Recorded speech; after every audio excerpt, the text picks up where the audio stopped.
Bonsoir. Quels sont les enjeux de ce référendum du 4 novembre? S'agit-il d'un tournant historique pour la Nouvelle-Calédonie ou d'une simple étape?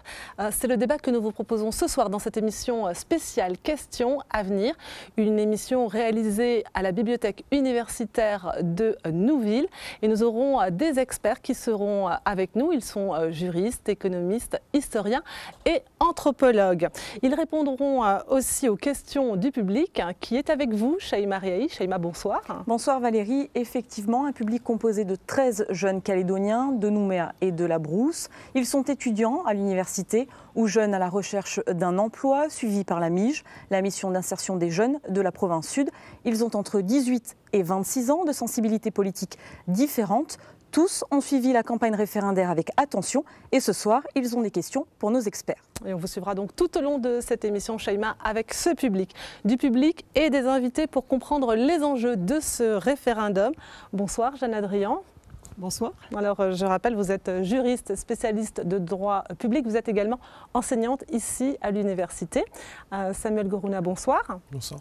Vous êtes maître de conférences en sciences économiques et vous êtes également responsable de l'antenne nord de la nouvelle université à Koné. Patrice Godin, bonsoir. Bonsoir. Vous êtes aussi maître de conférences. Votre spécialité, c'est l'anthropologie et vous êtes aussi spécialiste de la région, on va dire, nord-est, Yingen. Vous avez notamment travaillé sur les chefferies de Yingen. Absolument. Luc Steinmetz, bonsoir. Bonsoir. Vous êtes historien, juriste et on vous connaît aussi pour être observateur de la vie politique calédonienne. On va vous entendre tous les quatre sur donc, ce premier débat, sur l'enjeu de ce vote dans quelques instants. Mais tout de suite, on revient vers Shaima Riahi avec un retour sur les racines de ce référendum. Finalement, on remonte à l'accord de Nouméa et on remonte parfois même un peu avant ce référendum pour le comprendre. Effectivement, l'histoire s'écrit d'abord à Nainville-les-Roches en 1983, un rendez-vous majeur entre loyalistes et indépendantistes. Il aboutira à la reconnaissance par la France du droit à l'indépendance du peuple premier. Après la période douloureuse des événements, la négociation de sortie de crise conduira aux accords politiques de Matignon-Oudinot en 1988, puis de Nouméa en 1998. Dans le préambule de l'accord de Nouméa, par un geste fort, la France reconnaît les ombres de la période coloniale. Cet accord donne un nouveau statut à la Nouvelle-Calédonie. Elle devient un pays et s'inscrit dans un processus de décolonisation irréversible. L'accord de Nouméa est ratifié en mai 1998 par l'État, puis en novembre par un référendum. 72% des électeurs calédoniens approuvent cet accord. Et Shaima, on a envie aussi de vous demander comment les Calédoniens finalement ressentent-ils, perçoivent-ils ce référendum? Est-ce un moment attendu ou pas? Et pour cela, on s'est appuyé sur les résultats d'un sondage réalisé récemment, c'était en septembre, par l'Institut Louis Harris Interactif pour la première et par France Télévisions. Eh bien, 72% des électeurs inscrits sur la liste référendaire jugent que le référendum est une bonne chose. Pour ceux qui ont l'intention de voter oui, deux raisons importantes, la reconnaissance de l'identité kanak d'abord et le renforcement du vivre ensemble. Pour les électeurs du non, la Nouvelle-Calédonie est dépendante de la France d'un point de vue sécuritaire et économique. Enfin, ce dernier indicateur, à la question diriez-vous que vous avez une bonne image ou une mauvaise image de la France, 90% des électeurs du oui et du non répondent qu'ils ont une bonne image de la France. Merci Shaima pour ces explications et on vous retrouve donc dans quelques instants avec les questions de votre public. Alors ce référendum, on vient de l'entendre, il est évidemment attendu par la population calédonienne. C'est près de 175 000 électeurs qui voteront ce dimanche. Est-ce qu'on peut dire, mesdames, messieurs, que ce référendum est un moment charnière de notre histoire, de l'histoire calédonienne et peut-être aussi de l'histoire de la décolonisation? Samuel Gorouna. Oui. Effectivement, c'est pas la première fois. Bon, il y a Luc Steinmetz qui est là, qui pourra peut-être en parler des autres référendums qui ont eu lieu, notamment celui de 87. Mais les conditions n'étaient pas les mêmes. Donc, pour la Calédonie, je pense que même, quel que soit le résultat et les forces en présence, on est très nombreux en Calédonie, puisque la Calédonie est un pays jeune. On est très nombreux, les moins de 30 ans. Donc, ce sera pour tout le monde une première fois. Et ça marquera un tournant aussi parce que les uns et les autres se compteront et on connaîtra les forces en présence à ce moment-là. Luc Steinmetz, est-ce que c'est un moment charnière, ce 4 novembre ? Oui, c'est un moment charnière, historique, c'est le cas de le dire, de toute la vie de la Nouvelle-Calédonie. Mais comme le laissait entendre Samuel, ce n'est pas la première fois tout de même que les Calédoniens ont à se prononcer. Ils l'ont fait, il ne faut pas oublier, en 1958. Beaucoup ont tendance à oublier ce référendum de 1958. Évidemment, le contexte était totalement différent. Les Kanaks étaient citoyens français depuis 1946. C'était donc déjà la fin de la colonie et la fin du régime de l'indigénat. Mais il se trouve que la question de la présence ou non de la Calédonie dans la France était noyée en même temps dans l'adoption de la Constitution de 58. N'empêche que si la Calédonie avait, comme la Guinée d'Afrique, avait dit non à ce moment-là, elle serait devenue immédiatement indépendante. Tandis qu'il y a eu un premier référendum par lequel 98% des Calédoniens, et dans ce corps électoral de l'époque, les Kanaks étaient majoritaires, ils ont voulu le maintien de la Calédonie dans la France. Il y en a eu un deuxième en 1987, mais qui a été contesté parce qu'il y a eu le boycott actif, et on va être à la troisième étape de cette autodétermination qui finalement se poursuit depuis longtemps. Patrice Gaudin, est-ce que vous partagez cet avis ? Est-ce qu'on est aussi à un moment charnière ? Est-ce qu'on a un moment où on va être regardé évidemment au niveau local, mais aussi national, voire international ? Parce que pour l'instant, c'est une décolonisation réussie. Alors, est-ce que c'est un tournant ? En tout cas, c'est une étape importante, puisque tout le monde attendait depuis longtemps ce premier rendez-vous. Est-ce que c'est un moment historique ? Peut-être. Peut-être si, après les résultats d'une question qui est quand même, comme l'a dit Mathias Chauchat, absolument clivante et sèche, alors peut-être on va se rendre compte que les choses ne sont pas si faciles que ça, que les choses ne sont pas réglées par ce référendum et qu'il va falloir aller plus loin, il va falloir discuter. Et ce qui va être intéressant, c'est de voir ce qu'on va faire de ce référendum. Donc, et si on en fait quelque chose après, alors peut-être ça peut être une date importante. Mais ça reste à prouver. Jeanne Ladrian, on ne vous a pas encore entendu dans ce débat. On le sait depuis peu. Donc le Premier ministre va venir le 5 novembre en Calédonie, au lendemain de ces résultats. Est-ce que c'est une bonne chose que l'État finalement accompagne ce moment important de la Nouvelle-Calédonie et du lien de la Nouvelle-Calédonie à la France ? Je pense qu'en tout cas, ça témoigne de l'importance et de l'intérêt qui est porté par la France et par le président et le Premier ministre au dossier calédonien. C'est évident. Et c'est un moment clairement historique. Alors, est-ce que c'est un tournant ou pas ? Ce qui est certain, c'est que par rapport au temps qui s'est écoulé depuis le dernier référendum qui, lui, avait été boycotté, c'est vrai que ça fait un moment qu'on attend de pouvoir finalement savoir quelles sont les forces en présence, qu'est-ce qui va sortir de ce référendum. Donc, et il est accepté cette fois par tout le monde. Donc c'est ça la grosse différence par rapport à 1987. Il y avait eu un boycott actif, je le rappelle, le corps électoral a été validé. Ce dimanche, on sait également que ce sera un vote qui va être scruté à la loupe. Il y a des observateurs qui sont déjà sur place, 250 personnes. Il y aura également des observateurs de l'ONU à vote historique. Moyen exceptionnel, Luc Steinmetz ? On n'a jamais vu ça ici. L'État a vraiment fait le maximum pour remplir sa mission d'organisation de cette consultation référendaire, et aussi bien dans la préparation des listes électorales pour cette consultation, elles sont spéciales, on le sait. Ensuite, par l'organisation matérielle du scrutin, et puis évidemment, c'était dans l'accord de Nouméa, l'envoi de tous ces délégués qui seront présents dans les bureaux de vote de manière à assurer la sincérité du scrutin, sa parfaite tenue, plus la mobilisation des forces de l'ordre aussi pour éventuellement éviter des troubles. Et on a aussi le consensus sur les votants, sur la liste électorale qui a fait débat auparavant et qui... Presque le consensus total, presque. Parce qu'il y a tout Vous de même... pensez au Parti travailliste ? Oui, voilà, je pense au Parti travailliste. Il y en a quelques-uns qui le contestent encore, mais enfin, j'entendais avant de venir à votre émission sur des radios que même le Rhin avait reconnu que finalement ce corps électoral était incontestable. Et par conséquent, oui, c'est vrai, il n'y aura pas de raison, sauf à être de mauvaise foi, de refuser d'admettre le résultat qui sortira des yeux, quel qu'il soit. Quel est votre regard à tous sur cette campagne qui vient de se terminer ? Elle a été, il y a eu quelques écarts, on pense à l'axe du mal de Daniel Goa, président de l'UC. Il y a eu aussi cette réunion du FLNKS qui n'a pas pu se tenir à Ouégoua en raison d'une mobilisation des loyalistes. Et puis finalement, elle a été calme. Est-ce que c'est l'enjeu qui tétanise finalement les politiques, Patrice Gaudin ? Je pense que le problème, c'est la définition de l'enjeu. Qu'on puisse lire avec une certaine sincérité les résultats du référendum, on ne va pas en discuter. La question est de savoir sur quoi on vote. Et on a le sentiment que le travail politique qu'il aurait fallu faire pour qu'on ait une sortie de l'accord de Nouméa qui, d'une certaine manière, nous tire vers le haut, nous ramène à une question qui était celle d'il y a 30 ans, c'est-à-dire est-ce que vous êtes pour ou contre l'indépendance? Donc c'est une question clivante. Pour moi, la question, c'est de savoir si on va aller jusqu'au bout du processus de l'accord de Nouméa. L'accord de Nouméa, c'est trois choses. C'est le rééquilibrage, et là on peut dire qu'il y a énormément de choses qui ont été faites. 2, la communauté de destin, ce qui suppose quand même qu'il y a une discussion sur un projet commun. Et pour l'instant, ce projet, on ne le voit pas émerger.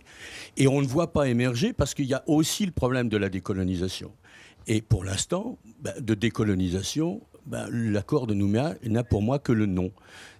Samuel Gorauna, sur cette campagne, quel est votre regard? Est-ce qu'on a évité finalement, peut-être par peur aussi, que ça ne s'embrase, des mots durs, des mots qui peuvent encore cliver peut-être? Moi, je dirais plus que par peur, je pense que c'est la maturité aussi bien des électeurs que des élus. Je crois qu'il n'y a personne qui a envie de retourner à des années sombres de la Calédonie. Vous citez tout à l'heure l'exemple de Ouégoua. Tous ceux qui étaient sur place ont dit qu'ils ne veulent pas retourner à des affrontements. Et donc je pense qu'il y a une maturité des individus. Et puis il y a aussi, même si les questions effectivement c'est plus sur l'avenir institutionnel, oui ou non, comme le disait Patrice tout à l'heure, il y a aussi les questions peut-être, les gens attendent aussi des questions plus terre à terre, c'est-à-dire dans leur quotidien, etc. Et je pense que c'est aussi ce genre de questions-là qu'ils ont beaucoup posé aux élus, plus d'ailleurs que la question binaire pour ou contre l'indépendance. Jeanne Drian, vous, votre regard sur cette campagne qui vient de s'achever, quel est-il? Écoutez, je crois qu'on peut quand même dire que le référendum est préparé depuis un moment. L'État s'est beaucoup investi. Il y a énormément de travaux quand même qui ont été faits sur les enjeux et sur l'explication de ce que serait le oui et le non du côté de l'État. Et chacun fait sa campagne. Et je crois qu'effectivement, il y a cette question de la maturité des deux camps qui ont déjà vécu des moments difficiles. Et on peut que se réjouir finalement que ce se soit passé correctement jusque-là. Ce référendum, c'est donc dans 3 jours. Est-ce que la participation sera la clé du scrutin, Luc Steinmetz? Elle sera importante. Si on regarde les scrutins pour les élections au Congrès, aux assemblées de province, par exemple, qui ont eu lieu depuis les 4 mandatures de l'accord de Nouméa, la participation a tourné en moyenne autour de 70%. Bon. Alors là, il y a tout de même un élément nouveau, 2 éléments nouveaux qui vont peut-être contrarier cette moyenne. C'est d'une part le fait que l'enjeu est très très important et devrait être en principe davantage mobilisateur. Et puis il y a aussi le fait que, à la demande des indépendantistes, on a procédé à des inscriptions d'office qui ont augmenté le nombre d'électeurs inscrits. Je rappelle qu'il y a aussi eu 4000 natifs non kanak dans cette inscription d'office. Non, mais je dis c'est à la demande des indépendantistes, mais finalement, aussi bien des kanaks que des non-kanaks natifs, comme vous venez de dire, ont été inscrits. Alors cela veut dire peut-être que des gens qui n'ont jamais voté de leur vie et qui se sont retrouvés maintenant sur la liste électorale un petit peu de force, vont-ils eux-mêmes se déplacer? Voyez-vous, c'est le deuxième écodu qui fait que peut-être on pourra s'attendre à des surprises. C'est-à-dire, vous pensez à plus que 70%? Eh bien, peut-être que l'enjeu est tellement important que ça devrait gonfler les 70%, mais l'intégration dans le corps électoral de gens qui n'ont pas envie de voter va plutôt avoir tendance à le faire baisser. Donc on risque de rester autour de 70%. Donc un point d'interrogation pour l'instant. Je ne suis pas Madame Soleil. Point d'interrogation. Patrice Gaudin, est-ce que vous pensez que l'abstention prônée par le Parti travailliste aura peut-être une influence sur ce vote ?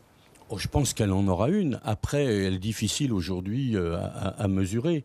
Comme est difficile à mesurer aussi la part de gens qui ne viendront pas voter parce que, d'une certaine manière, l'accord de Nouméa, et peut-être même déjà avant les accords de Matignon-Oudinot, n'ont pas été intégrés et qu'il n'y a pas forcément une adhésion à ça. C'est-à-dire qu'il peut y avoir aussi les pêcheurs à la ligne, mais il y a aussi des gens qui, aujourd'hui, ne sont pas forcément en accord avec ça. Le cheminement de l'accord, il n'est pas encore unanimement partagé dans ce pays. De chaque côté. Il y a encore finalement des gens qui sont au bord du chemin, qui ne sont pas. Je pense qu'il y a encore des gens pour qui ce n'est pas une si grande évidence. Je pense par exemple que dans le monde kanak, il n'est pas si évident que ça pour un certain nombre d'électeurs de dire que tout le monde peut voter pour l'indépendance, alors même que seul le peuple kanak se considère aujourd'hui comme colonisé. Samuel Goraouna, est-ce que vous partagez cet avis? Finalement, on n'est pas forcément dans des anciens schémas, peut-être? Pour avoir un ordre d'idée, c'est ce que disait Luc tout à l'heure, c'est grosso modo 40 000 électeurs aujourd'hui qui ne se déplacent pas. Bon, c'est beaucoup d'électeurs. Et effectivement, après, à l'intérieur, certains parlaient aussi de l'influence de certaines religions, également du manque d'intérêt du politique, mais de façon générale, hein, pas uniquement d'un parti ou de l'autre, etc. Et puis après, voilà, on a, comme disait aussi Patrice tout à l'heure, le questionnement sur le corps électoral en lui-même, et c'est pour ça que le Parti travailliste surfe aussi un peu là-dessus, sur ce questionnement-là. Après, moi personnellement, je pense que si 70% de personnes participent régulièrement et que ceux qui ont fait l'accord sur le corps électoral de novembre l'année dernière représentent la majorité de la population, je crois qu'il y aura quand même une bonne majorité qui iront voter. Est-ce que vous, Jeanne Adrian, peut-être à l'université, les jeunes vous disent qu'ils iront voter ce 4 novembre ou ils se sentent peu concernés, peut-être, par leur je pense que les gens se sentent quand même concernés, notamment des étudiants en droit qui ont quand même pas mal d'informations, notamment sur les institutions, etc. Donc ça les intéresse forcément, l'avenir du territoire. Et je pense que non, ces gens-là iront sans doute voter. Parmi les abstentionnistes, je voulais juste rajouter également qu'il y a sans doute une partie aussi des personnes qui traditionnellement vont voter pour des partis à tendance indépendantiste et qui n'iront pas jusqu'à voter pour sortir de la République, disons. Je pense qu'on pourra compter aussi parmi les abstentionnistes un certain nombre de ces personnes-là.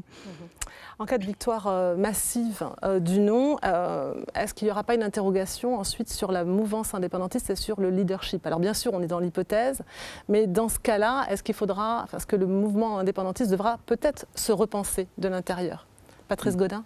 Je pense qu'il y a des débats déjà qui ont commencé à l'intérieur du mouvement indépendantiste sur la manière dont ont été gérées ces dernières années. Et je pense qu'effectivement, il y aura des débats et sans doute même des recompositions politiques. C'est une évidence.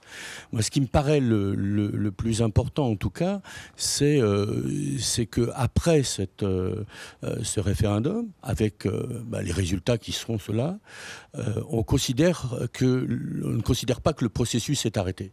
C'est-à-dire qu'il y a encore un énorme travail à faire pour arriver à aboutir à ce qu'était l'objet de l'accord de Nouméa. Et je pense que c'est ça l'enjeu fondamental. Donc est-ce que les forces politiques vont être capables de conduire ce dialogue jusqu'au bout pour arriver à effectivement une solution qui ne serait plus simplement une solution clivante, mais qui permettrait de se mettre d'accord sur un avenir commun? Donc là, on entame presque le deuxième débat de cette émission et on en reparle dans quelques instants. Mais d'abord, on va revenir avec vous, Shaima, et avec votre public pour savoir s'il y a des questions. Il y a effectivement des questions. Alors à mes côtés, Alexandre Boul, vous êtes doctorant en microbiologie, vous avez 26 ans et vous avez une question pour nos experts. Oui, bonsoir à tous. Donc merci pour vos interventions respectives et vous avez répondu à déjà pas mal de questions que je me posais lors de vos interventions. J'aurais juste une petite question, ce serait sur est-ce que vous pensez, au niveau notamment de la jeunesse, qu'on est conscient, entre guillemets, du vote qui va avoir lieu? C'est un vote qui a été décidé il y a plusieurs années. Pour certains, on n'était même pas encore nés. Et donc je voulais savoir si parmi vos interventions que vous avez pu réaliser, vous avez senti que la jeunesse était aussi concernée par ce référendum. Luc Steinmetz, peut-être? Oui, je veux bien répondre. Merci pour cette question. C'est vrai que la jeunesse, c'est tout de même important en nombre aujourd'hui. Et puis, par définition, c'est l'avenir d'un pays. Alors, est-ce que cette jeunesse est particulièrement concernée? Moi, j'ai eu à intervenir récemment à l'approche de ce référendum. On m'a demandé de faire des interventions pour expliquer ce que c'était que l'histoire de la Calédonie et puis ce référendum dans des classes de collège ou de lycée. Et j'ai toujours trouvé les jeunes à qui j'ai parlé particulièrement intéressés par tous ces enjeux. Ils avaient bien préparé des questions, un petit peu peut-être comme vous ce soir, et ils ont été attentifs pendant les 2 heures en général que duraient mes interventions. Là, je réponds pour des jeunes dans un milieu scolaire, collège ou lycée. Maintenant, les jeunes en général, c'est peut-être moins évident, mais enfin, les jeunes que j'ai pu côtoyer, oui. Mais en même temps, ce que vous disiez est vrai. Ce référendum qui aura lieu finalement le 4 novembre prochain, il était déjà prévu en 1988 par les accords de Matignon-Oudinot. Il a été de nouveau à partir de l'accord de Nouméa. Ça veut dire qu'il n'y a aucun jeune, si on prend les jeunes de moins de 30 ans, qui n'a connu la période de la signature de l'accord de Matignon. Alors donc, ça veut dire qu'il y a eu un énorme travail, j'imagine, pour apprendre à ces jeunes les enjeux. Et en principe, si le travail était bien fait, aussi bien par les établissements scolaires que par les familles aussi, normalement, ils devraient tous être bien au courant de ce qui se passe et mobilisés. Autre question, Valérie. Thiboré, vous êtes étudiant en master de droit. Vous avez 25 ans et vous avez également une question pour nos invités. Oui, alors je voulais vous demander, donc si le oui pour l'indépendance l'emporte, quelles seraient en fait les conséquences sur les aides financières que nous donne en fait la métropole en ce moment? Quelles seraient les alternatives et les possibilités en fait? Samuel Gourouna, peut-être pour cette question? C'est vrai que sur les transferts de l'État, du coup, c'est plus de 150 milliards, 155 milliards aujourd'hui.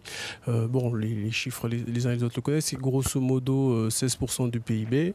Et la question, effectivement, c'est qu'est-ce que ça devient le lendemain? Bon, l'État a fait sa communication et a dit, ce qui est classique, évidemment, ça devient caduc. Et puis après, ça entre dans la sphère plutôt de ce qui est la coopération. Voilà.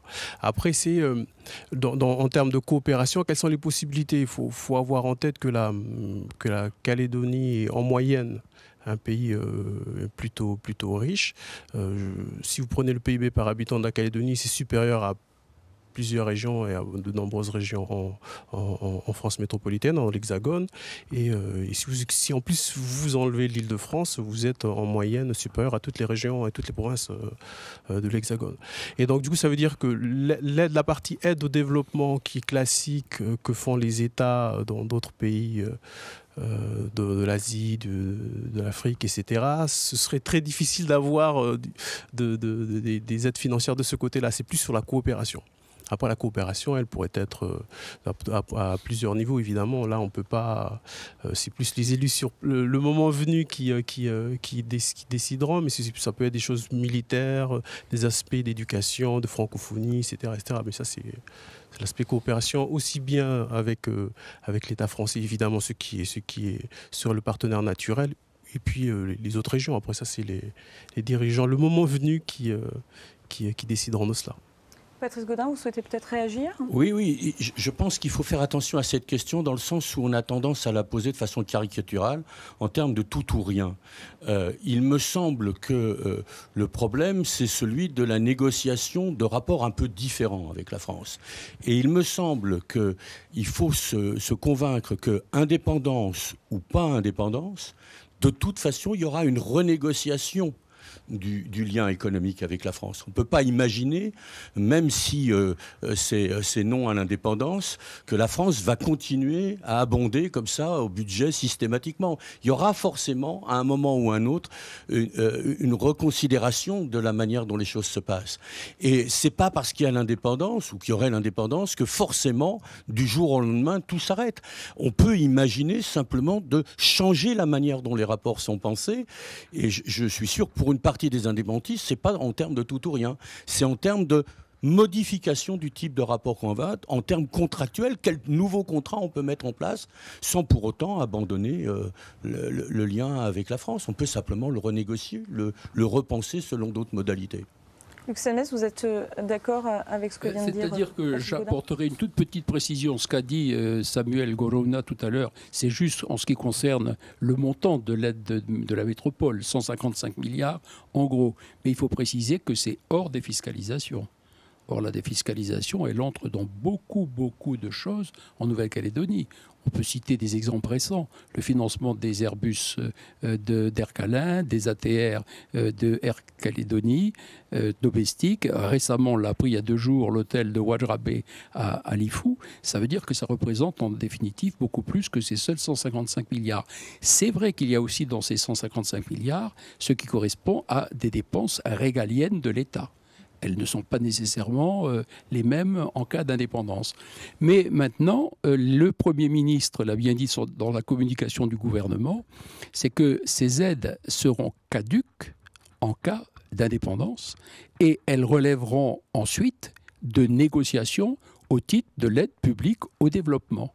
Et à ce moment-là, on ne sera pas dans la relation d'un État qui est obligé par les dispositions constitutionnelles d'aider ces collectivités, mais on sera dans le bon vouloir d'un État qui négociera avec un autre État les accords de coopération. Merci beaucoup à tous les 4 pour ces éléments de réponse pour nos étudiants. Shaima, maintenant, on va se projeter avec nos invités sur l'après 4 novembre. Quels seront les liens, la nature des liens entre la France et la Nouvelle-Calédonie? Et avant de commencer le second débat de cette émission réalisée, je vous le rappelle, ici dans cette bibliothèque universitaire à Nouville, eh bien, on revient vers vous, Shaima. Alors, dans le cas de la victoire du oui, la nature de ce lien sera forcément revisitée, mais aussi, peut-être dans une moindre mesure, dans le cas du non. Oui, première hypothèse, en cas de victoire du non, les loyalistes souhaitent refonder la légitimité du lien de souveraineté qui unit la Nouvelle-Calédonie à la France, mais aussi bâtir un nouvel avenir et définir une nouvelle organisation politique. Seconde hypothèse, le oui l'emporte. S'ouvre alors une période de transition. L'État continue à assumer sa responsabilité jusqu'à la date effective de sortie de Nouvelle-Calédonie de la France. Le Premier ministre Édouard Philippe l'a rappelé en octobre dernier. La France ne se retirera pas brutalement. En revanche, les transferts financiers seront caducs. Concrètement, l'indépendance se traduit par l'accès à un statut international de pleine responsabilité, l'organisation de la citoyenneté en nationalité et le transfert à la Nouvelle-Calédonie des compétences régaliennes comme stipulé dans l'accord de Nouméa.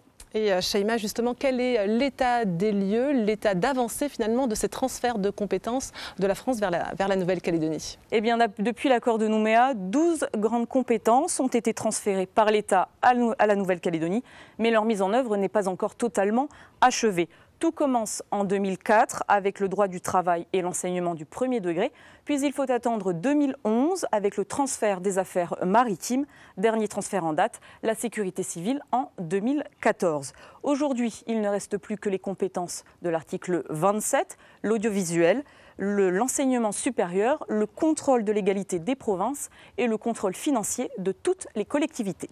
Merci Shaima. On commence ce second débat avec d'abord l'hypothèse de la victoire du non le 4 novembre. Hypothèse, disons, on va le dire, donnée plusieurs fois dans des sondages réalisés récemment. Je pense notamment à un autre sondage, la Première France Télévisions. C'était en septembre dernier. Alors qu'est-ce qui se passe au lendemain du 4 novembre si on se place dans ce premier scénario? Jeanne Adrien. Il n'y a rien qui change, c'est un statu quo, c'est quoi? Ben en fait, le lendemain du vote, effectivement, l'accord de Nouméa continue de s'appliquer, la loi organique également. Donc les institutions continuent de fonctionner telles qu'elles fonctionnaient auparavant, sachant que ce qu'il y a en ligne de mire, c'est un éventuel deuxième puis troisième référendum portant sur la même question. Voilà. Vous parlez d'éventuel et on le sait, le sénateur Pierre Frogier a tenu une conférence de presse récemment pour expliquer qu'il souhaitait donc au Sénat déposer une loi, pour un projet de loi finalement, pour annuler ce deuxième et ce troisième référendum. Est-ce que c'est possible ou est-ce que ça va complètement rester lettre morte, sachant que c'est quand même stipulé et qu'il est signataire de l'accord de Nouméa? Il faut tout d'abord rappeler que ce deuxième et ce troisième référendum ont été introduits introduit dans l'accord de Nouméa à la demande des indépendantistes à 2 h du matin, quelques minutes avant de signer l'accord de Nouméa. Les signataires loyalistes ont apposé. Ils l'ont accepté. Et à l'époque, le raisonnement des indépendantistes, c'était de dire, si toutefois on perd le premier référendum parce qu'ils espèrent le gagner, c'est normal, quand on va à un combat, on espère gagner, la cause pour laquelle on se bat. Donc ils avaient dit, si on le perd à 2 ou 3 000 voix d'écart, eh bien en faisant un autre 2 ans après, on réduira l'écart parce qu'il sera faible et on triomphera au deuxième, à défaut au troisième. Le problème, si, et je dis bien si avec un grand S et un grand I, si toutefois les sondages annoncés se vérifient le jour du vote dimanche, eh bien on aura un écart qui sera de 30 à 40 000 voix. Et à ce moment-là, ça se pose tout de même la question de l'intérêt de faire 2 ans, puis encore 2 ans après, un référendum, alors que finalement, le rapport de force ne change pas depuis plus de 30 ans en Nouvelle-Calédonie. D'où peut-être l'idée que la sagesse prévaudra et qu'on n'ira pas vers ce 2e et ce 3e référendum. Et je crois que c'est dans cette démarche que le sénateur Frogier agit. Alors, sagesse ou promesse non tenue, Samuel Gorouna? Sur les 3 Oui, sur le 2e et le 3e. D'ici 2022. Je pense que de façon générale en Calédonie, de toute façon, rien ne se fait sans les accords des uns et des autres. Et je pense que si le FLNKS et les indépendantistes le lendemain disent niet, je ne suis pas sûr que ça avancera. Après, la question, c'est surtout, comme vient de dire Luc, c'est l'intérêt, ou en tout cas, au cas où le résultat, il est aussi important.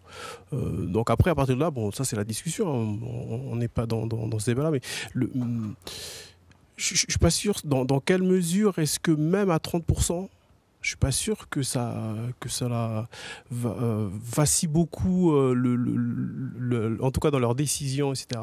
Après, je pense que d'un point de vue, en tout cas pour la population, pour l'économie, etc., reposer 2-3 fois là, effectivement la question à 2 années d'intervalle, effectivement là, la question elle se pose. Mais comme l'a souligné Luc également, de toute façon, nous on parle avec des si, avec des grands S et des grands I, comme il le dit. Ce seront les élus qui... Et ce sera le résultat également, parce que voilà, c'est les sondages, c'est des photographies. Le gros intérêt des sondages, je le précise quand même, parce que c'est important, le gros intérêt des sondages, c'est que c'est une population représentative. Voilà, donc du coup, quand bien même nous ici, on connaîtrait 1000, 2000 personnes de toutes les communautés, de toutes les classes sociales, et qu'on a posé la question, ce ne sera jamais représentatif, parce qu'on n'a pas respecté les différents quotas, etc. Donc c'est l'avantage des sondages. Après, les sondages sont représentatifs, aujourd'hui, en tous les cas, dans tous les sondages qui ont été faits, de la population calédonienne, mais pas du corps électoral. Et donc là, c'est la distinction entre les deux qui fait que, en fait, on ne sait pas trop. Après, on a parlé tout à l'heure des abstentions qui sont importants. Si les abstentionnistes non plus ne vont pas voter, voilà. Après, on a beaucoup d'interrogations aussi sur le potentiel résultat. Alors, sur cette proposition de Pierre Frogier, est-ce que juridiquement, c'est possible de réviser la Constitution, finalement, comme le souhaite le sénateur Frogier, ou ça, c'est impossible? Racontez-nous, vous êtes juriste. Juridiquement, tout est possible. Effectivement, on dépose un projet de loi constitutionnelle et il doit être validé soit par le Parlement qui est réuni en congrès à Versailles, donc à une majorité des 3/5. Donc il faut véritablement... Comme pour le gel du corps électoral.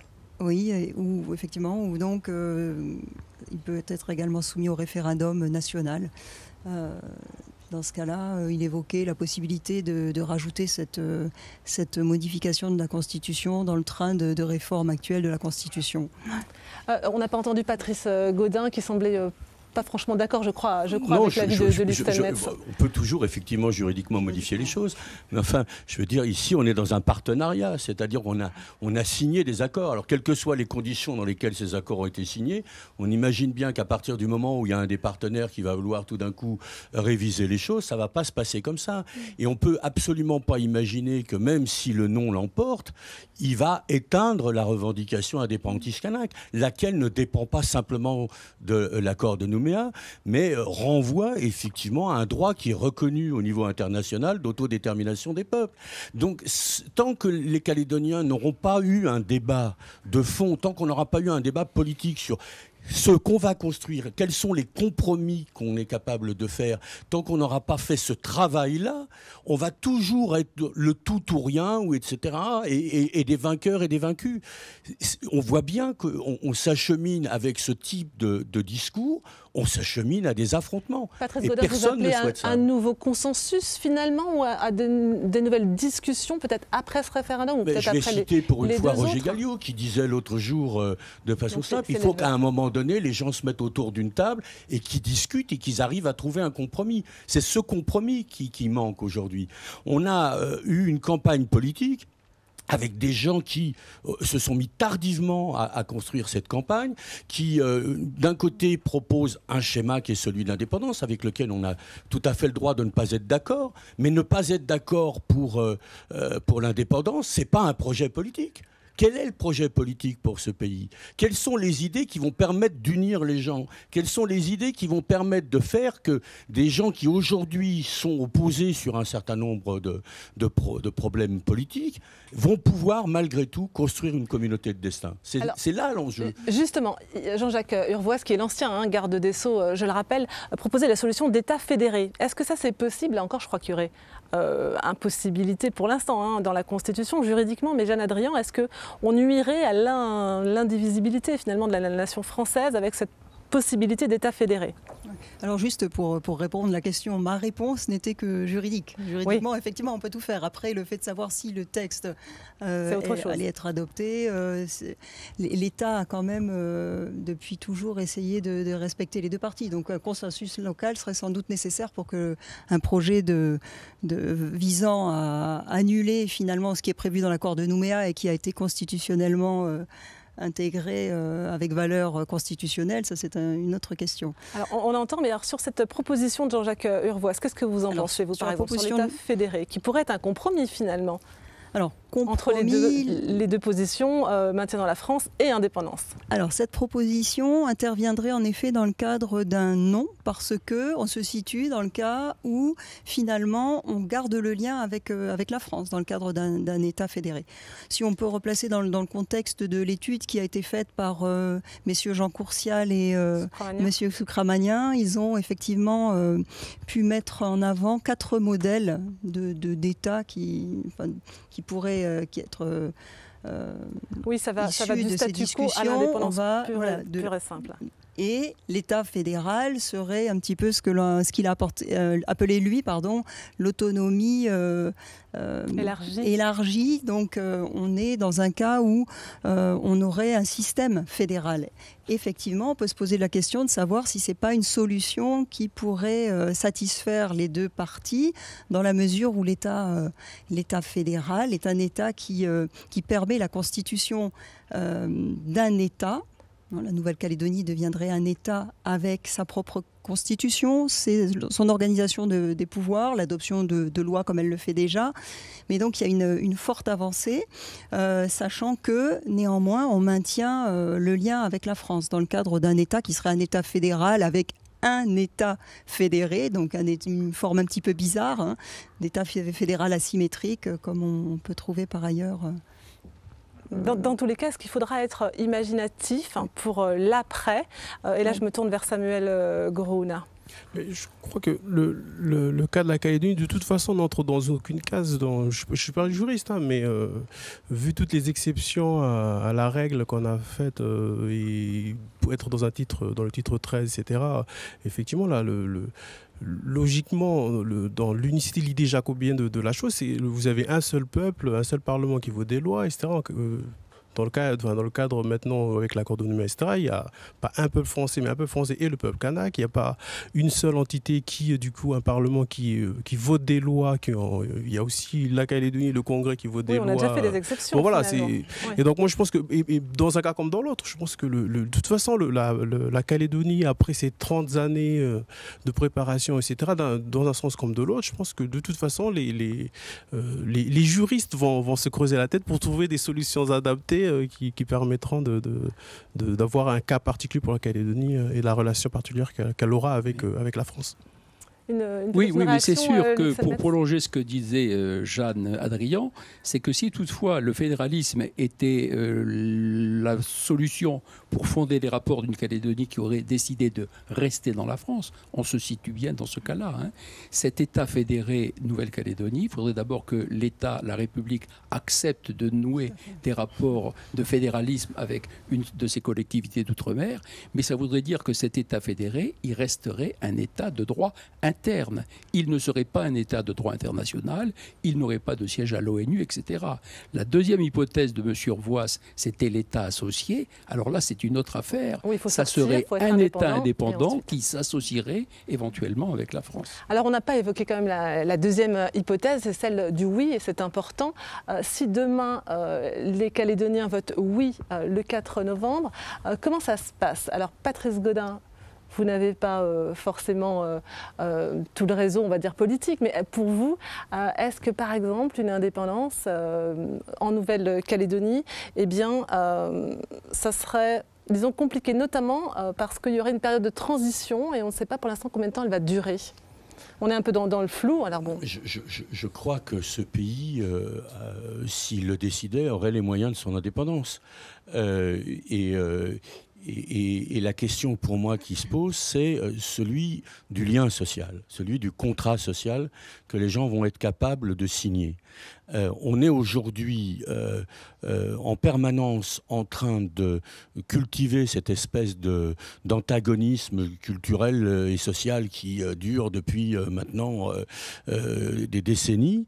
Et la question qui se pose, c'est comment on peut faire société dans ce pays. Et pour faire société, il faut pouvoir prendre en compte ce que l'autre a à dire, celui avec lequel on n'est pas d'accord. Et aujourd'hui, il y a une revendication indépendantiste qui est là. Alors, aujourd'hui, les indépendantistes ne disent pas si demain, il y a 30 ou 40% de voix pour l'indépendance, etc. On va imposer l'indépendance. L'indépendance, si elle a lieu, je dirais, il y a un certain nombre d'obligations que la France sera obligée de remplir parce que c'est prévu. Je rappelle qu'il y a un comité de décolonisation aux Nations Unies, comité de décolonisation que la France, d'ailleurs, dont elle n'a pas suivi entièrement les obligations, mais peu importe. Moi, je pense que la question, c'est celle-là.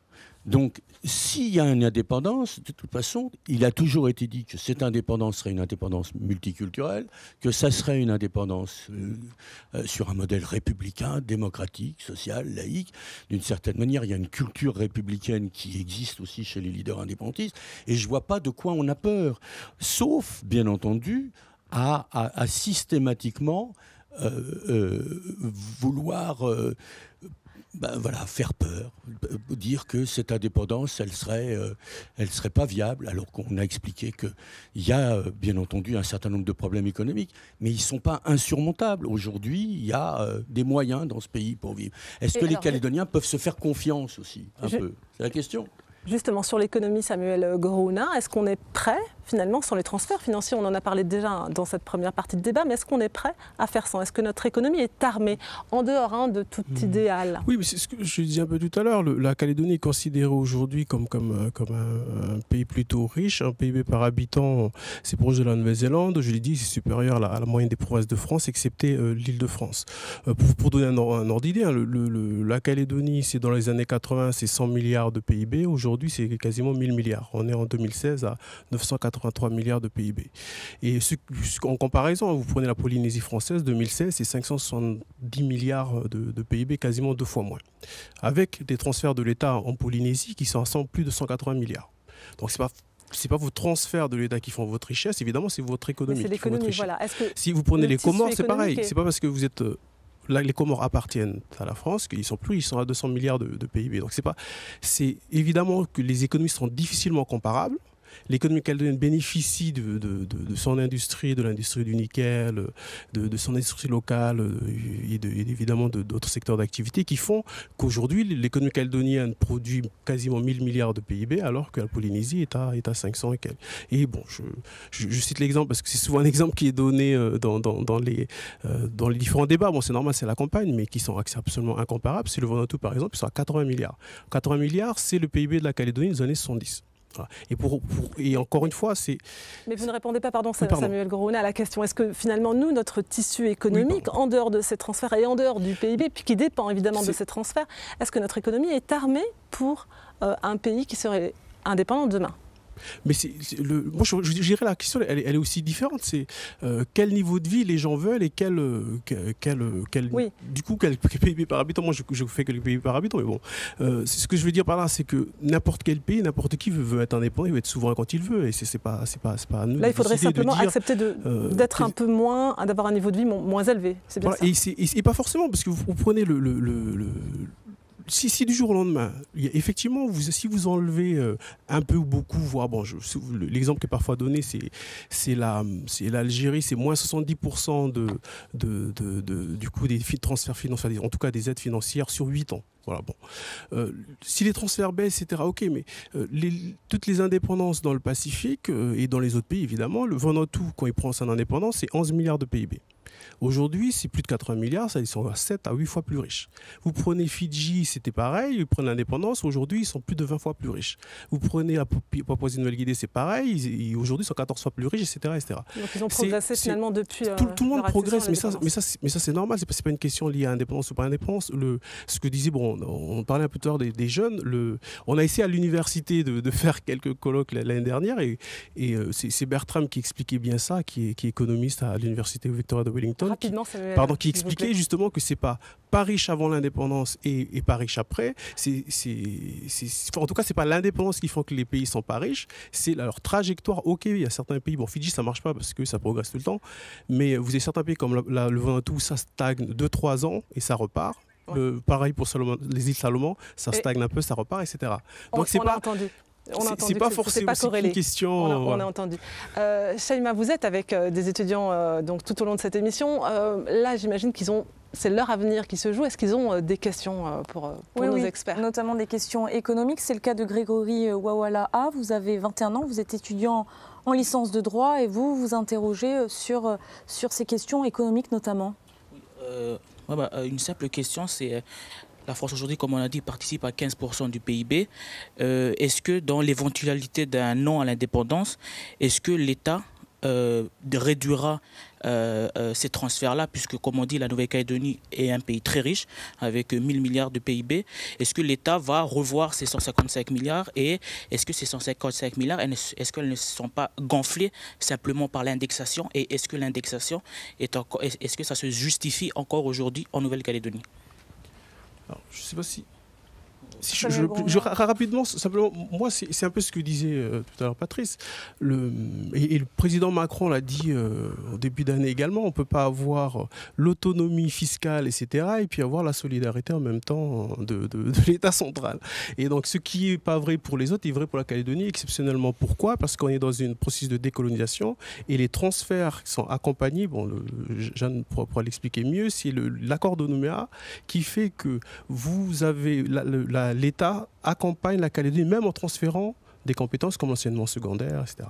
Alors, moi, aujourd'hui, ce que je pense, et c'est que beaucoup d'autres juristes, évidemment, le disent également, c'est que vous pouvez difficilement continuer à donner autant d'argent à un territoire à l'autre bout du monde, alors que sa richesse est supérieure à la Bretagne, supérieure à l'Occitanie, supérieure à plein d'autres régions de France. Et en plus, ce territoire en question a l'autonomie fiscale qui fait que chez elle fait 30% de prélèvements obligatoires, alors que chez vous, vous faites 45% de prélèvements obligatoires.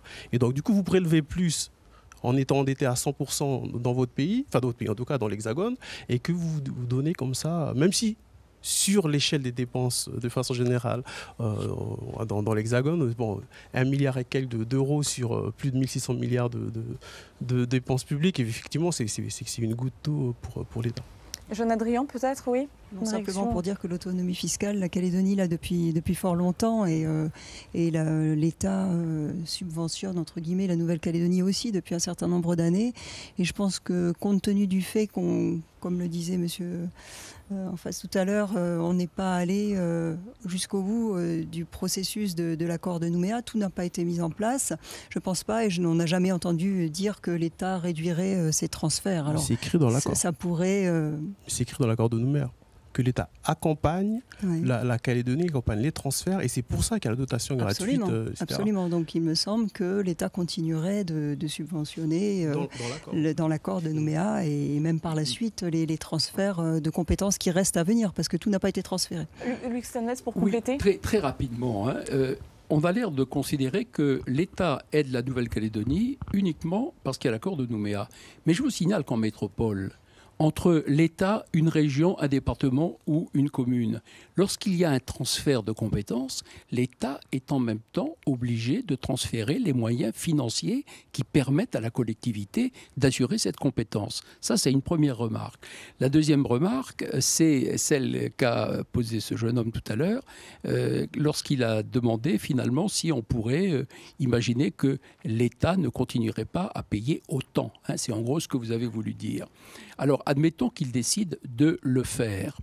Il faudrait, en vertu du fait que la Calédonie a la compétence en matière de fiscalité, qu'elle fasse le nécessaire pour compenser le manque à gagner, en quelque sorte.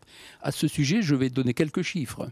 Si toutefois la totalité des aides de l'État disparaissait, je dis bien la totalité, eh bien, il faudrait, par exemple, en Nouvelle-Calédonie, multiplier à peu près par 6 ou 7 le montant de l'impôt sur le revenu pour arriver à peu près à trouver la même somme. Ou bien, si on veut tabler sur une autre entrée fiscale, prenons la TGC qui vient d'être créée, il faudrait multiplier à peu près par 3 les taux qui viennent d'être votés. Par exemple, une taxe à 22% viendrait une taxe à 66%, etc. La question qui se pose, les Calédoniens sont-ils prêts à fournir, non seulement prêts parce qu'ils seraient volontaires pour payer, mais fiscalement, économiquement, financièrement, sont-ils prêts à assumer de telles charges ? Une autre question, Valériane Brosse de Laborde, vous êtes étudiante, vous, en licence d'anglais, vous avez 19 ans et vous avez aussi des interrogations.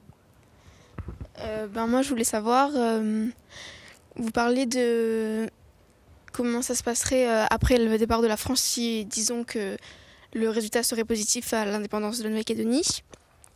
Et je veux savoir en quoi ce serait différent du Vanuatu et comment on s'en sortirait mieux si, admettons, on prenait toutes les dépenses que la France arrêterait de donner. Comment est-ce qu'on s'en sortirait et quelle serait la différence avec le Vanuatu, en fait, finalement ? Patrice Gaudin ? Oui, alors cette histoire du Vanuatu court, ça fait partie des marronniers permanents en Nouvelle-Calédonie. Le départ du Vanuatu, au moment où la France s'en va et où l'Angleterre s'en va, le Vanuatu est absolument pas dans la même situation économique que l'est la Nouvelle-Calédonie aujourd'hui. En plus, il n'y a pas 30 ans d'accompagnement du processus de décolonisation comme c'est le cas au Vanuatu. Donc, d'une certaine manière, il faut comparer ce qui est comparable. Tout à l'heure, on vous a expliqué qu'il y avait une progression de l'économie au Vanuatu, mais l'industrialisation au Vanuatu, au moment où la France s'en va, ce n'est pas l'industrialisation de la Nouvelle-Calédonie.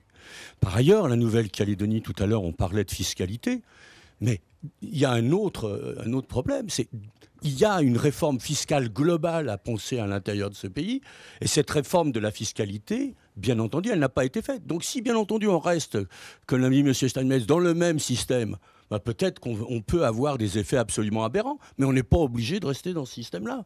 Par ailleurs, la Nouvelle-Calédonie joue en permanence contre elle-même. Pensez par exemple à cette affaire extraordinaire qui consiste à aller exporter du minerai de nickel à l'extérieur alors qu'on a des usines de transformation localement. Ça veut dire que la transformation du nickel se fait à l'extérieur de la Nouvelle-Calédonie et que cette transformation-là la Nouvelle-Calédonie joue contre elle-même. C'est-à-dire que là où elle pourrait tirer du profit pour son propre développement, elle exporte au contraire les choses et elle se met en compétition avec elle-même. Il y a toute une série de problèmes de ce type-là qui demanderaient à être posés. Or, ces problèmes-là, on ne les a pas posés. Il y a eu, à partir de 2008, et c'était dans l'accord de Nouméa, tout le monde vous dit qu'il faut appliquer l'accord de Nouméa. Je suis d'accord, il faut appliquer la totalité de l'accord de Nouméa. Il y avait un schéma d'aménagement et de développement de la Nouvelle-Calédonie qui a été mis en place à l'époque du gouvernement Temreau. Il est constitutionnalisé, il n'a toujours pas été développé. Or, qu'est-ce que c'était ce schéma de développement de la Nouvelle-Calédonie ? Il permettait la rencontre de tous les Calédoniens. Et les débats pendant la période de diagnostic ont été extrêmement intéressants avec des gens de toutes les tendances, de toutes les communautés, etc. Et on n'a pas fait émerger ce débat-là. Ceux qui, après Gérald Courton, ont été chargés de cette chose-là, l'ont enterré. Pourquoi ? Parce qu'effectivement, c'était quelque chose qui permettait de construire un consensus autour d'un certain nombre d'axes de développement, d'aménagement de la Nouvelle-Calédonie. Ce processus-là, ça faisait partie de l'accord de Nouméa. Aujourd'hui, on ne l'a toujours pas. On peut restituer les compétences, mais on n'exerce pas forcément celles qu'on a. Merci. Merci Patrice Gaudin, merci Shaima pour ces questions du public. Et à présent, on passe au troisième débat de cette émission. Après le 4 novembre, le destin commun sera-t-il une utopie ou une réalité ? Et avant de réentendre nos experts ce soir ici à la Bibliothèque universitaire de Nouville, eh bien, on revient vers Shaima. Shaima, est-ce que ce vivre ensemble a été mesuré, étudié, peut-être passé au crible ? Eh bien oui, selon le dernier recensement de la population en 2014, 39,1% des personnes interrogées déclarent appartenir à la communauté kanak. Les Européens représentent 27,1%, 8,6% se déclarent métis ou appartenir à plusieurs communautés. Enfin, les Wallisiens et Futuniens représentent 8,2%. Il y a eu plusieurs contributions Vivre ensemble, Valérie. Le Sénat coutumier a proclamé la charte des valeurs kanak. C'était en avril 2014, une charte signée par les 8 aires coutumières du pays. Autre document fondateur, la charte des valeurs calédoniennes, adoptée en juillet dernier par le groupe de dialogue sur le chemin de l'avenir, une sorte de socle pour la communauté de destin dessinée par l'accord de Nouméa, mais qui ne fait pas l'unanimité politique. Et où est-ce qu'on en est, Shaima, sur ce dossier des signes identitaires ? On a avancé un peu, beaucoup. On est au milieu du gué ? 3 signes sur 5 ont été adoptés en 2010 par le Congrès. Une loi de pays a défini la devise, terre de parole, terre de partage, le graphisme des billets de banque et l'hymne « Soyons unis, devenons frères ». En revanche, le nom du pays et le drapeau ne font pas consensus. Il n'y a pas de drapeau commun, mais un compromis politique en 2010 avec la levée des 2 drapeaux, celui du FLNKS et le drapeau tricolore. Concernant le nom du pays, 2 propositions. Nouvelle-Calédonie d'un côté, Kanaki de l'autre, voire Kanaki Nouvelle-Calédonie, selon le projet du FLNKS. Alors, 12 années ont été nécessaires après l'accord de Nouméa pour se mettre d'accord sur 3 signes identitaires. Une question, combien de temps faudra-t-il pour trouver un drapeau commun et le nom du pays? Merci Shaima. Alors peut-être que les experts ici présents ont une réponse à cette dernière question. Combien de temps faudra-t-il? Le nom du pays, le drapeau, utopie totale? Réalité ? C'est-à-dire que les 3 premiers signes identitaires ont pu être assez facilement définis à partir du moment où ils n'étaient pas clivants. Ça veut dire que le consensus était assez facile à obtenir.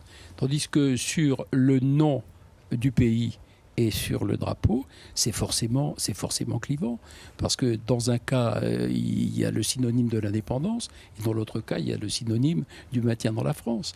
C'est pour ça que, de mon point de vue, ça ne pourra se résoudre que le jour où, éventuellement, la Nouvelle-Calédonie deviendrait indépendante et qu'il n'y aurait plus tellement de consensus à trouver. C'est mon point de vue, c'est peut-être excessif, mais c'est mon point de vue. Maintenant, en ce qui concerne la première partie de ce qu'a posé comme question, je ne sais pas si... Non, mais vous avez répondu sur la partie. Je voudrais me tourner C'était sur le destin commun, le vivre ensemble, mais on va y revenir après. On va y revenir après. Mais sur le nom du pays et le drapeau du pays, bon, on a eu cette levée des 2 drapeaux en 2010 avec le Premier ministre François Fillon. C'est utopie ou réalité, Jeanne Adrian, de pouvoir peut-être un jour trouver ces 2 signes identitaires, ou c'est vraiment lié, comme l'a dit Luc Steinmetz, à finalement la question politique? Je pense qu'en effet, son analyse est assez juste, mais on peut espérer un jour effectivement arriver à s'entendre. Ce que je peux juste souligner, moi, c'est qu'en passant sur l'ancien endroit de la Save Express qui nous amène vers Nouméa Oui, j'ai vu immensément placardé un drapeau indépendantiste kanak et un drapeau bleu-blanc-rouge, et le fait qu'ils puissent figurer là tous les 2, c'est quand même quelque chose qui est nouveau. Est-ce que les mentalités ont changé, Patrice Gaudin, rapidement, par rapport notamment au drapeau? Je crois que les drapeaux maintenant cohabitent. La question, effectivement, c'est celle qui est posée du consensus. Monsieur Steinmetz dit ça ne peut être qu'un consensus avec l'indépendance. Sans doute. Moi, je pense que, en tout cas, il y a un consensus à trouver, une recherche. Et là, il y a un débat. Et ce débat-là, il est absolument fondamental.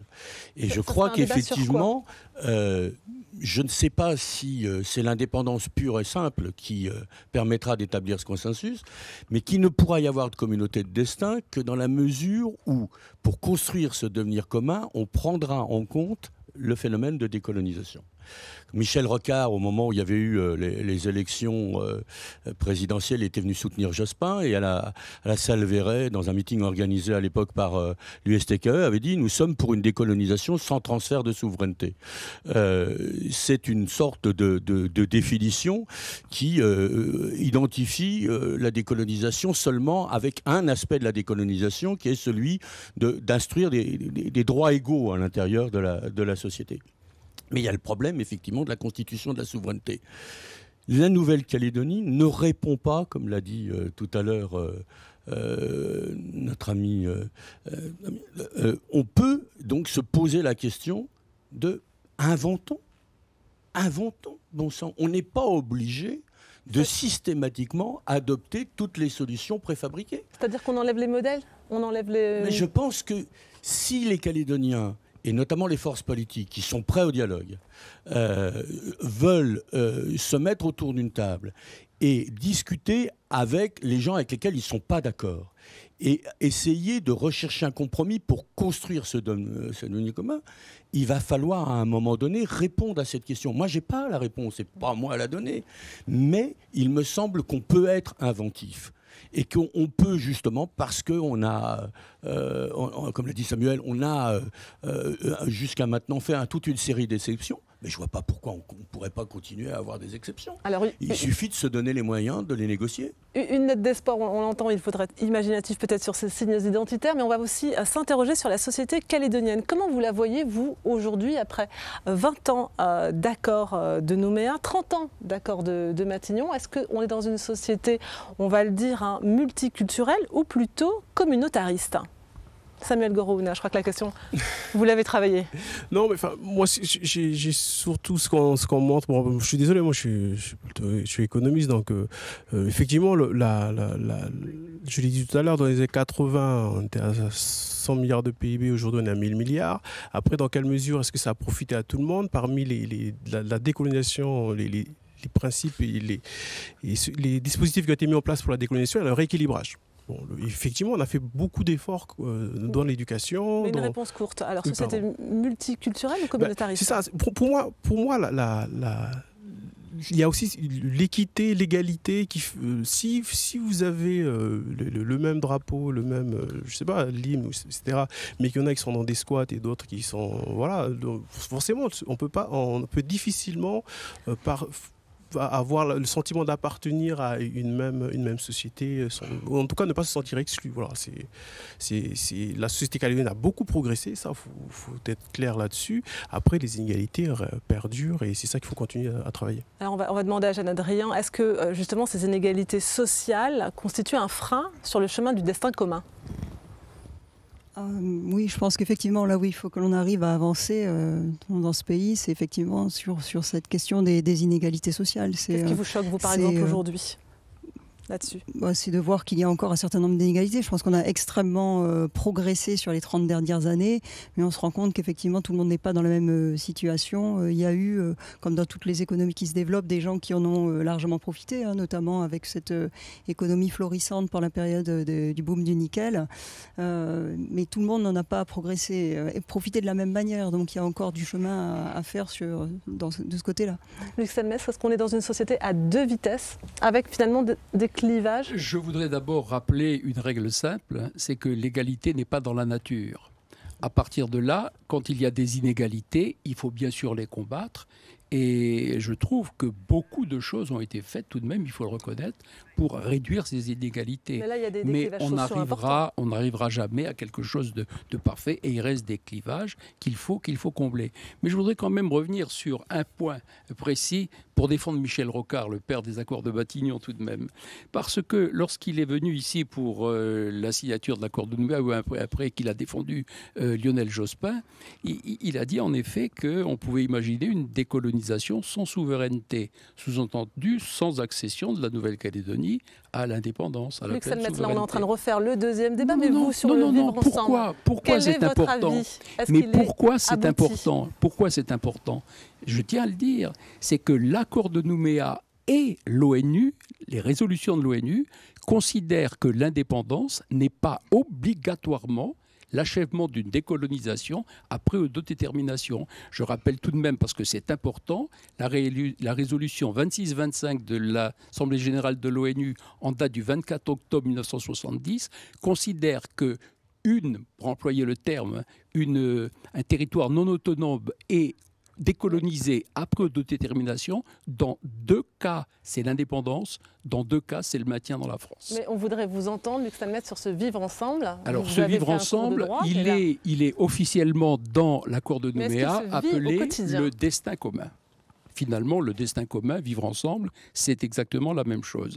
Ce qui est peut-être un obstacle ici à la réalisation complète du vivre ensemble, c'est le fait qu'il y a tout de même un peuple kanak, c'est comme ça que c'est appelé dans l'accord de Nouméa, une communauté kanak qui est, par la structure tribale de son habitation, de son origine, et puis aussi peut-être par le droit particulier, le droit coutumier, qui s'applique à sa vie civile, est automatiquement en état de vivre un petit peu séparément du reste de la collectivité, du reste des populations.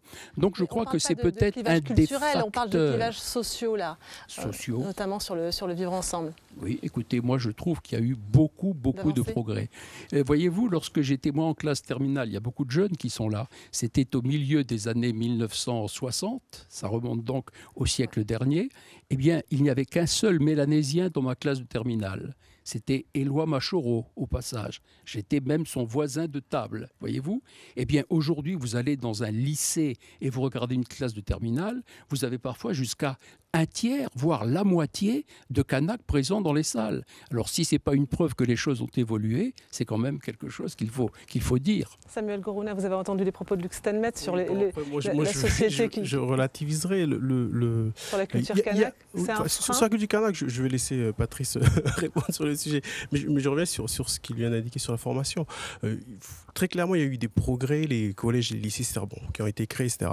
Après, moi, je donne parfois ce chiffre-là parce que je trouve qu'il est assez déprimant. C'est en 89, vous aviez 6% de non-Kanaks qui sont diplômés des études supérieures, et chez les Kanaks, c'est moins de 1%, donc 0 quelque chose.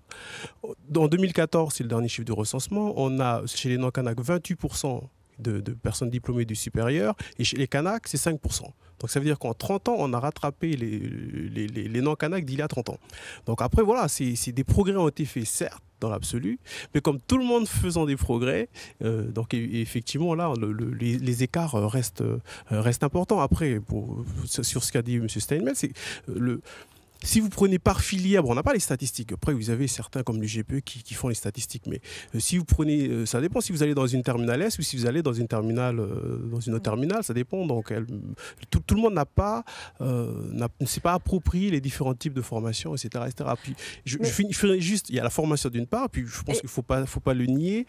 Tout ce qui est ségrégation spatiale, à Nouméa, etc. Nous, on a travaillé sur les discriminations dans l'accès au logement. C'est quelque chose que tout le monde connaît, mais là on le démontre statistiquement. D'autres l'ont fait sur les testings dans les boîtes de nuit, etc. Bon, voilà, il y a encore des choses à progresser. Sur le vivre ensemble, concrètement, on en est où on en est? On a fait une partie du chemin, il reste encore beaucoup à faire. Mais c'est ce que tout le monde dit, je suis d'accord avec ça. On a quand même beaucoup progressé, moi je suis d'accord avec ça, c'est pas si, mais voilà, après il y a encore malheureusement, je l'ai dit tout à l'heure, si on a rattrapé les choses d'il y a 30 ans, c'est sûr qu'il y a encore beaucoup de progrès à faire. Jeanne-Adrien, est-ce que vous vivez le vivre ensemble ? En tout cas, à l'université, je trouve qu'il y a ce vivre ensemble qui est vraiment patent. On a des amphis, des salles de classe qui sont avec des gens de toutes ethnies. Je trouve qu'il y a beaucoup de métissage. Franchement, entre l'époque où moi j'étais à l'université, il y a plus de 20 ans, et aujourd'hui, les choses ont énormément changé. Je regarde un amphi, je regarde les étudiants face à moi, et je me rends compte que là-dedans, on a vraiment à peu près le schéma que l'on a pu voir tout à l'heure représenté. Patrice Gaudin, sur ce vivre ensemble, quel regard avez-vous là-dessus? Il reste peu de temps pour la fin de cette Samuel, il y émission. a énormément de choses qui ont évolué. Maintenant, le problème, c'est que il faut arriver, pas simplement à faire évoluer les choses, il faut arriver à desserrer le nœud. Et le nœud, c'est quoi? C'est le fait que les différences culturelles, les inégalités sociales et les clivages politiques se recouvrent. Et qu'en Nouvelle-Calédonie, tant qu'on n'aura pas réussi à desserrer ce nœud-là, on aura du mal à construire du vivre ensemble. Non seulement les inégalités restent fortes dans ce pays, mais bien entendu, ceux qui sont les plus pauvres n'appartiennent pas à la même communauté que ceux qui sont les plus riches. Et tant qu'on aura des écarts de ce type-là, tant que les écarts entre les plus riches et les plus pauvres restent forts, il y a des risques de tension, des risques d'explosion sociale, et il faut être très vigilant à cet aspect-là. Alors je ne suis pas du tout pessimiste, je pense que l'accord Nouméa a apporté énormément de choses et qu'il faut que ça continue. Maintenant, juste une petite chose, la notion d'organisation tribale pour le monde kanak, il faudra que ça cesse. Ça cesse parce que les tribus, ça existe depuis la colonisation. Une tribu, c'est une réserve qui a été créée par la colonisation. Il y avait des organisations sociales, mais elles ne sont pas du mode tribal, et ça ne correspond pas à ce que les anthropologues appellent un mode tribal. Il va falloir un jour accepter de regarder cette organisation sociale telle qu'elle est, et pas telle qu'on la projette et telle qu'on la fantasme. Maintenant, une des choses qui est sûre, c'est que, bien entendu, une des questions pour le monde kanak, c'est celle de son identité. Et le fait de pouvoir conserver une identité spécifique avec une organisation sociale, avec tout un système statutaire qui lui est propre, et le maintien de cette identité-là, c'est la condition du destin commun. Ce n'est pas l'opposition, c'est la condition.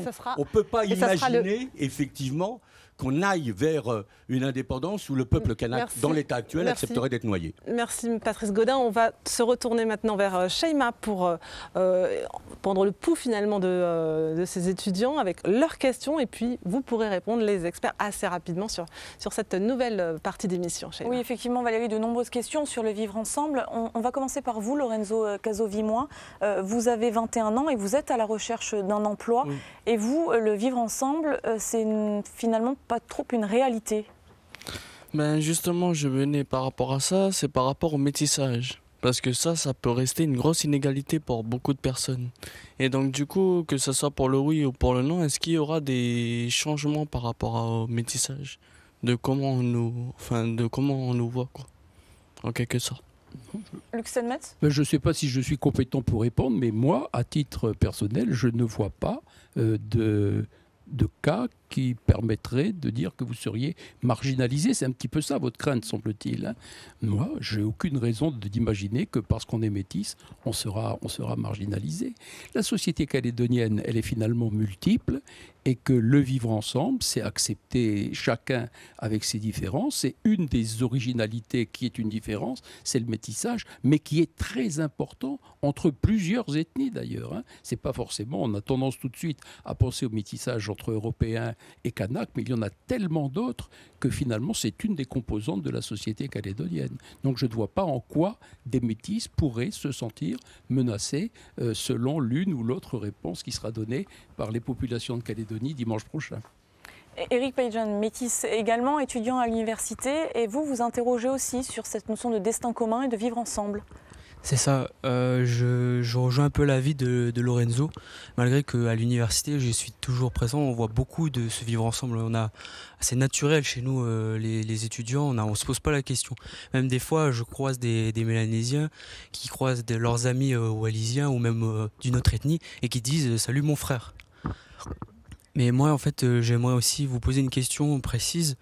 C'est que, et je vais plus parler des tribus dans ce moment-là, c'est que les Mélanésiens, et je sais, j'y suis allé, j'ai même vécu, on est très conditionnés dans ces milieux-là. On n'est que entre nous, on est très bien, on est dans un lieu paisible, entouré de la nature, il n'y a presque pas d'habitation, on est entre nous les Mélanésiens qui se disent purs. Sauf que le problème, c'est qu'on nourrit une certaine haine dedans, on est conditionné. Et moi, j'aimerais poser la question, c'est de savoir comment vous allez faire pour soigner ça, enfin, comment vous allez faire pour lutter contre ça, parce que vous n'allez pas non plus arriver et les chasser, c'est pas ça la solution. Mais je veux dire, voilà, le futur, ça serait de vivre ensemble, et je suis pour. mais il y a ça à régler, je veux dire, parce qu'il y a une vraie haine dedans.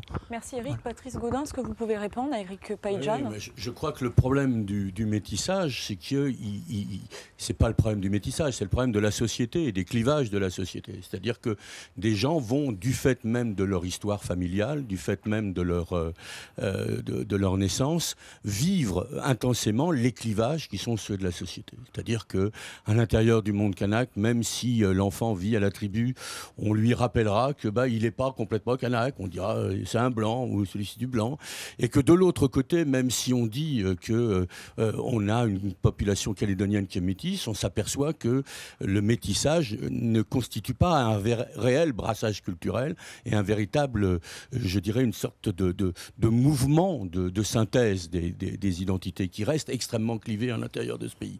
C'est un des problèmes qui existent, et je comprends bien la question qui est posée là. Cette question, c'est effectivement, est-ce qu'on va être capable réellement de construire cette société multiculturelle? Et pour ça, ça passe par une structure de la société qui soit multiculturelle. C'est pas simplement au niveau démographique où on va comptabiliser. Effectivement, la Nouvelle-Calédonie, du point de vue statistique, elle est multiculturelle. Dans sa structure, dans son organisation sociale, elle ne l'est pas. Et c'est un des enjeux qui est effectivement de construire une société où les langues kanak, wallisiennes, les langues des autres communautés aient leur place aussi, et où tout le monde ne pense pas que le modèle, c'est Paris. On sait par la radio, la télévision, qu'il y a un train sur deux à la gare de Saint-Lazare. On sait que par la télévision, aujourd'hui, il y a des inondations, etc. Qu'est-ce qu'on sait du monde du Pacifique? Qu'est-ce qu'on sait de ce qui se passe en Indonésie, alors qu'il y a une communauté indonésienne importante ici, Grégory a une question bien précise à vous poser, toujours sur ce vivre ensemble. Oui, en fait, ma question, c'est est-ce qu'il ne faudrait pas un renouvellement de la classe politique, des élites politiques? Puisque aujourd'hui, moi, ce que je remarque, c'est qu'aujourd'hui, nous sommes dans une dichotomie politique avec les oui et les non. Et le débat aujourd'hui, c'est un débat sclérosé avec des idées des années 80. Et moi, je pense que la jeunesse d'aujourd'hui, ils veulent construire quelque chose. Moi, je peux vous en parler. Moi, j'étais en France 2 ans et demi. J'ai connu des Calédoniens. Là-bas, il n'y a plus de Kanak, Wallisiens. On est tous Calédoniens. J'ai même vu des Wallisiens et des Calédoniens arborer fièrement le drapeau tricolore et le drapeau du FLNKS. C'est pour montrer qu'effectivement, la jeunesse d'aujourd'hui, elle est allée au-delà des clivages politiques.